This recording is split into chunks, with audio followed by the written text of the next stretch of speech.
اگر یہ تمام علاج ناکام ہو جائیں تو پھر ایک ہی صورت باقی رہ جاتی ہے، یعنی سچے دل سے اس ذات عالی سے التجا کی جائے جو لاچار اور مجبور کی دعا سن کر یقیناً قبول فرماتا ہے۔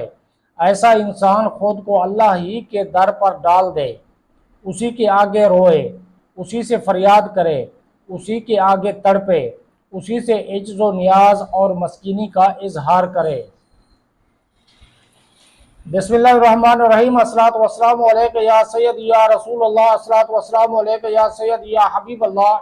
لا تعداد درود و سلام ہمارے پیارے آقا حضرت محمد مصطفیٰ صلی اللہ علیہ وآلہ وسلم اور آپ کی آل پر۔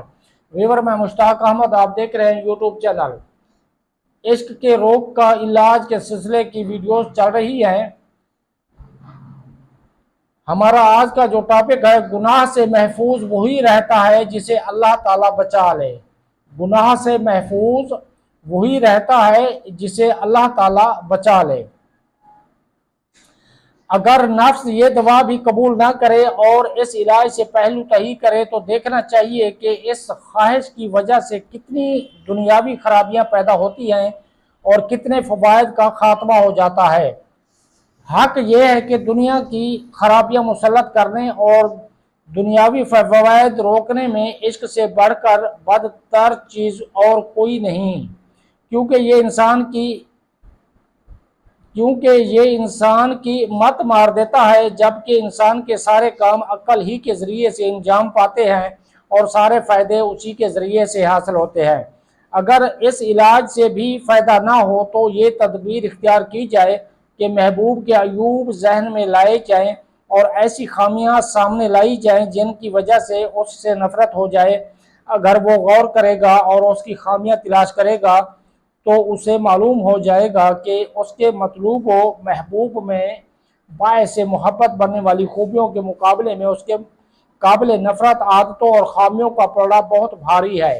اسے چاہیے کہ محبوب کے جو عیب معلوم نہیں وہ اس کے ہمسایوں سے معلوم کرے، کیونکہ جس طرح خوبیاں محبت کا باعث ہوتی ہیں، اسی طرح خامیوں اور عیوب کی وجہ سے نفرت بھی جنم لیتی ہے۔ اسے چاہیے کہ محبت و نفرت کی دعوت دینے والے دونوں اسباب کا موازنہ کرے، جہنم کی طرف بلانے والی ناجائز محبت کا جائزہ لے اور جنت کی طرف بلانے والی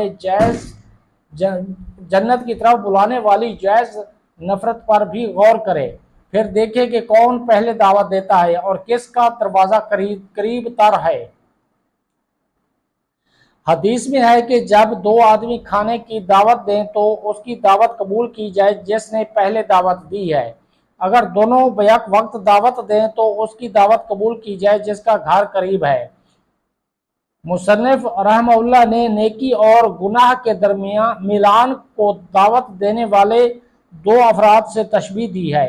نیکی مسلمان کی فطرت میں ہے، گویا اس کی دعوت پہلے ہے۔ برائی کا رجحان و میلان ماحول کے مؤثرات سے شیطان کی ترغیب سے ہوتا ہے، یہ دعوت بعد کی ہے۔ اس شخص کی طرح نہیں ہو جانا چاہیے جو ایک پھلہری اور کوڑھ کے مریض کا سفید رنگ دیکھ کر اس پر فریفتہ ہو جاتا ہے۔ اس کی نظر کو حسن صورت سے آگے بڑھ کر عمل کی بدصورتی بھی دیکھنی چاہیے، یعنی جسم کی ظاہری خوبصورتی سے آگے جا کر باطن اور قلب کی بدصورتی پیش نظر رکھنی چاہیے۔